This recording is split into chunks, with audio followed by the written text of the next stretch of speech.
Lovely Suzy Reading, my dear friend, who is an amazing author and advocate for self-care, for parents, for people, and for children. And hi, Suzy.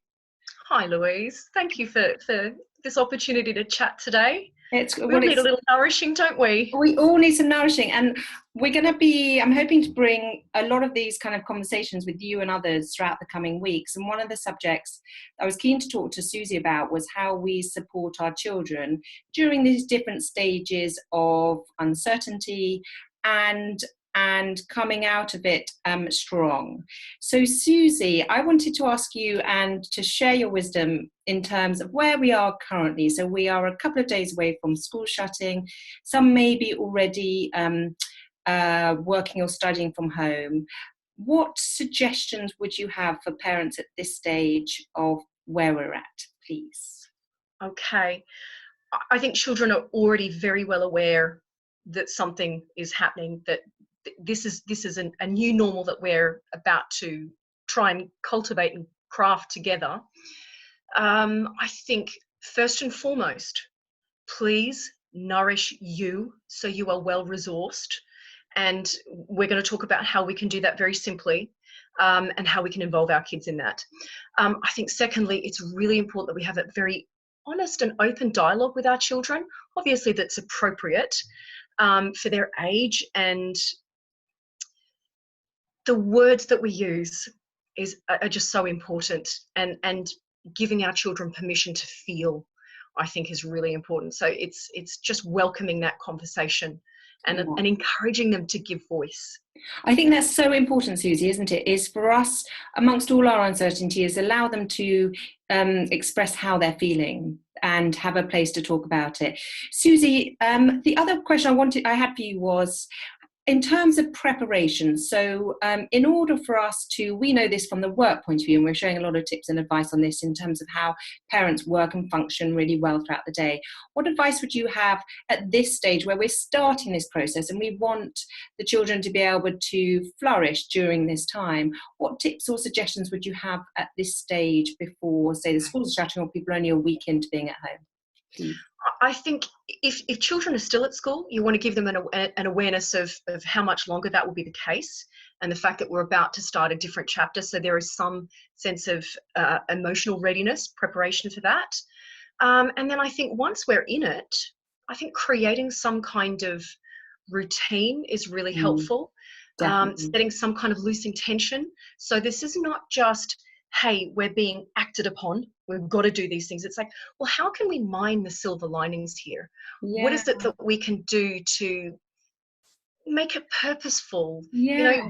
derive some meaning from it? And there's so many opportunities that we can craft from that. It's the lens through which you see it. Yeah, I love that, Suzy, and almost setting the intentions now. So if you really want to get fit or you want to get fitter, and how you're going to do that, or if you've got certain plans that you wanted to do and so often you'd sort of delay them creating something or doing something. It's such an interesting time, or reskilling in some way. Or just setting the intentions now would be a great thing to then look back at and go, we did that. Yeah. That's going to feel good.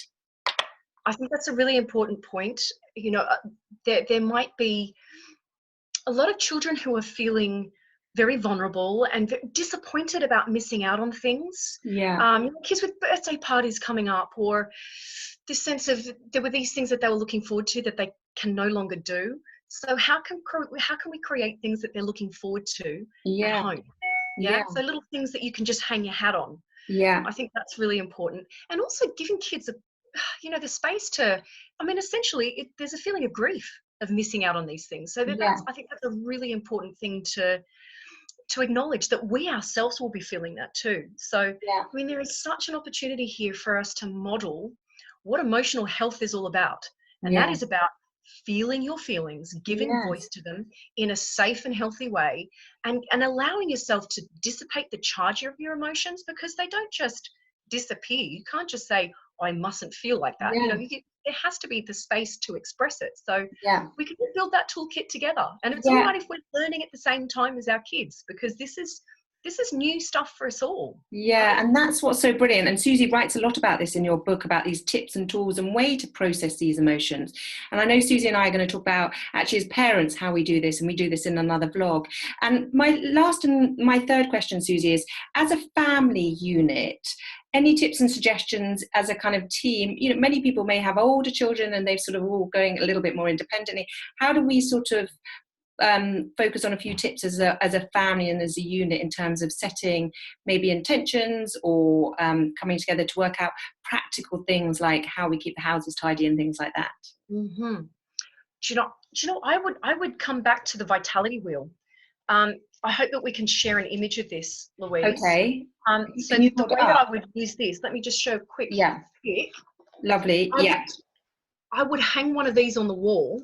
Nice. So this is basically the ways that we can look after ourselves. Yeah. And if you make one of these as a family, so there are lots of different ideas for ways that we can take care of ourselves.